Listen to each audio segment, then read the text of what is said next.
ಅದೊಂದು ಗುಂಪು, ತಂಡ ಅಲ್ಲ ಗುಂಪು. ತಂಡ ಅಂದ್ರೆ 3 ತಂಡಗಳು, ವಿಜೇಂದ್ರ, ಆರ್ ಅಶೋಕ್ ಮತ್ತು ಚಲವಾದಿ ನಾರಾಯಣ ನೇತೃತ್ವ ತಂಡಗಳು ಎಲ್ಲರೂ ಅದು ತಂಡ. ಇವ್ಯಾರೋ ಬೆಳವಣಿಗೆಯಲ್ಲಿ ಪಕ್ಷ ಹಾಳಾದರು, ಕಾಂಗ್ರೆಸ್ ಇಂದ ಸುಪಾರಿ ತಗೊಂಡವ್ರು ಇವರು ಇವತ್ತು ವಿನಾಕಾರಣ ಹೋರಾಟ ಮಾಡ್ತಾರೆ. ಮಾಧ್ಯಮ ಸ್ನೇಹಿತರೆ, ಸನ್ಮಾನ್ಯ ಯಡಿಯೂರಪ್ಪರ ಪಾರ್ಟಿ ಕಟ್ಟಿದ್ದಂತೆ ಎಲ್ಲ ಗೊತ್ತಿದೆ.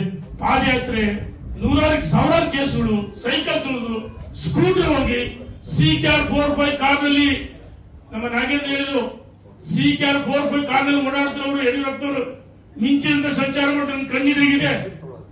ಇವ್ರು ಅವತ್ತು ಕಣ್ಣೇ ಬಿಟ್ಟಿರಲಿಲ್ಲ. ಇವರು ಯಡಿಯೂರಪ್ಪ ರಾಜಕಾರಣಕ್ಕೆ ಬಂದಾಗ ಇವ್ರು ಕಣ್ಣು ಬಿಟ್ಟಿರಲಿಲ್ಲ.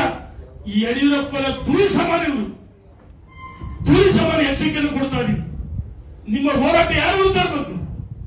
ಏನು ವಿಜೇಂದ್ರ ವಿರುದ್ಧ, ಯಡಿಯೂರಪ್ಪನ ವಿರುದ್ಧ ಅಥವಾ ಸದಾನಂದ ವಿರುದ್ಧ ಹೋರಾಟನಾ? ನಿಮ್ಮ ಹೋರಾಟ ಮೂಢ. ಯಡಿಯೂರಪ್ಪ ಪಕ್ಷವನ್ನು ಕಟ್ಟಿ ಅಧಿಕಾರಕ್ಕೆ ತಂದ್ರು, ಅಂದು ಕೆಲವು ಇದೇ ರೀತಿ ತೊಂದರೆ ಕೊಟ್ಟರು. 2018 ಅಧ್ಯಕ್ಷ ಆದ್ರು, 17ರಲ್ಲಿ ಆ ಸಂದರ್ಭದಲ್ಲಿ ಇದೇ ರೀತಿ ತೊಂದರೆ ಕೊಟ್ಟರು. 19 ಮುಖ್ಯಮಂತ್ರಿ ಆದ್ರು, ಅವಾಗೂ ಇಂಥವ್ರು ತೊಂದರೆ ಕೊಟ್ಟರು. ಶಕುನಿ ಉಳಿತಾರೆ ಕೆಲವು, ಏನ್ ಮಾಡಲ್ಲ. ಈ ಕಿತ್ತೂರಾಣಿ ಚೆನ್ನಮಾಸ್ತರಲ್ಲಿ ನಮ್ಮ ಬಿಸಿ ಪಡೆಯುತ್ತೇನೆ ಮಲ್ಲ ಶೆಟ್ರು ನೀರ್ ಸಾಲಂತಿರ್ತಾರೆ. ಏನ ದಯಮಾಡಿ ಕಾರ್ಯಕ್ರಮ ಸಂಗೊಳ್ಳಿ ರಾಯಣ್ಣ ಏನಾಯ್ತಣ್ಣ ಹೋರಾಟಗಾರ. ಹಾಗಾಗಿ ಅಲ್ಲಿ ಮಲಸಿಟ್ಟಿದೆ. ನಮ್ಮ ಕಾರ್ಯಕರ್ತ ದುಡ್ಡುಗಳ ಬರೆದು ಪ್ರವಾಸ ಮಾಡ್ತಿದ್ವಿ. ಯಡಿಯೂರಪ್ಪ ಪಕ್ಷವನ್ನು ಕಟ್ಟಿದ್ದು ಬೆಳೆಸಿದ್ದಂತ ಎಲ್ಲರಿಗೂ ಗೊತ್ತಿದ್ದ ವಿಚಾರ. ವಿಜೇಂದ್ರದ ಅಧ್ಯಕ್ಷ ಮಾಡಿದ್ಯಾರು? ಯಡಿಯೂರಪ್ಪ. ನಾವ್ ಯಾರು ಅಲ್ಲ, ನಮ್ಮ ರಾಷ್ಟ್ರೀಯ ನಾಯಕರು ಮಾಡಿದ್ರು. ನರೇಂದ್ರ ಮೋದಿ, ಅಮಿತ್ ಶಾ, ನಡ್ಡಾ, BS ಸಂತೋಷಿ. ಅದೇ ನೀವು ವಿಜೇಂದ್ರ ಬೈದು ಒಂದೇ, ಅವ್ರಿಗೆ ಬೈದು ಒಂದೇ. ಬಹಳಷ್ಟು ಅತಿ ಆಯ್ತು. ಕಾರ್ಯಕರ್ತರು ಕಳೆದ 1-2 ತಿಂಗಳಿಂದ ನಮಗೆ ಎಲ್ಲರಿಗೂ ಕರೆ ಮಾಡ್ತಾರೆ. ಕೇವಲ ನನಗಷ್ಟೇ ಅಲ್ಲ, ನಿನ್ನೆ BC ಪಟೇಲ್ ಸಿಕ್ಕಾಪಟ್ಟೆ ಫೋನ್, ಕಟ್ಟಾಜಿ ಫೋನ್, ಇಲ್ಲಿ ಎಲ್ಲರಿಗೂ ಫೋನ್. ನಮ್ಮ ಅರ್ತಾಳಣ್ಣ ಶಿವಮೊಗ್ಗದಿಂದ ಹಿಡಿದು ಕಾರವಾರದಿಂದ ಹಿಡಿದು ಎಲ್ಲ ಕಡೆಯಿಂದ ಬಂದಿರೋ, ಎಲ್ಲ ಜಿಲ್ಲೆ, ರಾಯಚೂರು ಮತ್ತು ಕನಕಿರಿ, ಬೆಳಗಾವಿ ಎಲ್ಲ ಜಿಲ್ಲೆಯಲ್ಲಿ ನಾವು, ಬಳ್ಳಾರಿ ಐತೆ ನಾವು ಮುನ್ಸಂಸೆ ಕಡೆ, ಚೆನ್ನೈ ಎಲ್ಲ ಜಿಲ್ಲೆಯಲ್ಲಿ, ಕೋಲಾರ, ಚಿಕ್ಕಬಳ್ಳಾಪುರ ಎಲ್ಲ ಜಿಲ್ಲೆಯಲ್ಲಿ. ಹಾಗಾಗಿ ನಿಮ್ಮ ಹೋರಾಟ ಯಾರು ವಿರುದ್ಧ ಇರಬೇಕು? ನಿಮ್ಮ ಹೋರಾಟ ಯಡಿಯೂರಪ್ಪನ ವಿರುದ್ಧ, ವಿಜೇಂದ್ರ ವಿರುದ್ಧ ಹೋರಾಟ ಅಲ್ಲ. ನಿಮ್ಮ ತಾಕತ್ತು. ಮೂಢ ಪಾದಯಾತ್ರೆ ಬಂದ ರಾಜ್ಯದ ಅಧ್ಯಕ್ಷರು ಎಲ್ಲೋಗಿದ್ದೆಪ್ಪ, ಎಲ್ಲೋಗಿದ್ದೆ? ಇದು ಉತ್ತರ ಕೊಡಬೇಕು.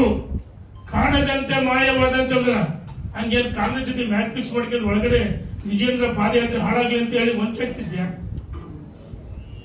ಅವ್ರ ಜೊತೆಗೆ, ವಿಜೇಂದ್ರ ಜೊತೆಗೆ ಪ್ರತಿಪಕ್ಷ ನಾಯಕರುಗಳು, ಚಲವಾದಿ ನಾರಾಯಣ, ಆರ್ ಅಶೋಕ್ ಎಲ್ಲ ಮುಖಂಡರು.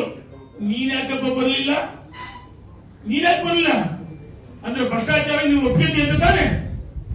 ಇಲ್ಲಿ ಮೈಸೂರಲ್ಲಿ ಪಾದಯಾತ್ರೆ ಆದ ತಕ್ಷಣ ಬೆಳಗಾವಿಯಲ್ಲಿ ಸಭೆ ಸೇರಿದ್ರು.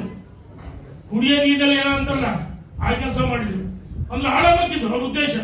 ದಾವಣಗೆರೆ ಬರ್ತಾರೆ, ಯಾರು ಸೋತವರು, ಟಿಕೆಟ್ ವಂಚಿತರು ನೋಡಿ, ಬಹಳ ಚೆನ್ನಾಗಿದೆ.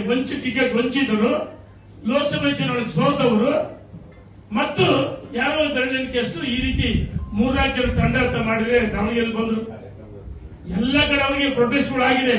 ಅವ್ರು ಹೋದಾಗ ಎಲ್ಲಿ ಜಿಲ್ಲಾಧ್ಯಕ್ಷರು ಇರಲಿಲ್ಲ, ಪಕ್ಷದ ಮುಖಂಡರು ಇರಲಿಲ್ಲ, ಮಾಜಿ ಶಾಸಕರಿಲ್ಲ, ಹಾಲಿ ಶಾಸಕರಿಲ್ಲ, ಲೋಕಸಭೆ ಇರಲಿಲ್ಲ. ನೋಡಿ, ನಾವು ಸೋತಿರ್ಬೋದು, ನಮ್ಮ ಸಾಮರ್ಥ್ಯದಲ್ಲಿ ಕಡಿಮೆ ಆಗಿಲ್ಲ. ನಮ್ದು ಯಾಕೆ ವರ್ಚಸ್ಸಿದೆ. ನಿನ್ನೆ ಮುಳುಬಾಗಿಲು ಕುಡುಮಲೆ ಗಣೇಶ ದೇವಸ್ಥಾನಕ್ಕೆ ಆರೋಪಣೆ ಹೇಳಿದ್ರು. ವಿಘ್ನೇಶ್ವರ ಸಕಲ ವಿಘ್ನಗಳ ನಿವಾರಕ, ವಿಘ್ನ ಎಲ್ಲವೂ ನಿವಾರಣೆಗೆ ರಾಜ್ಯದ ಅಧ್ಯಕ್ಷ ಶಕ್ತಿ ತುಂಬ, ರಾಜ್ಯದ ಅಧ್ಯಕ್ಷರ ಪಕ್ಷ. ಹೆಚ್ಚಿನ ವಿಡಿಯೋಗಳಿಗೆ ಪ್ರತಿಧ್ವನಿ ಯೂಟ್ಯೂಬ್ ಚಾನೆಲ್ ಸಬ್ಸ್ಕ್ರೈಬ್ ಮಾಡಿ, ಬೆಲ್ ಐಕಾನ್ ಕ್ಲಿಕ್ ಮಾಡಿ.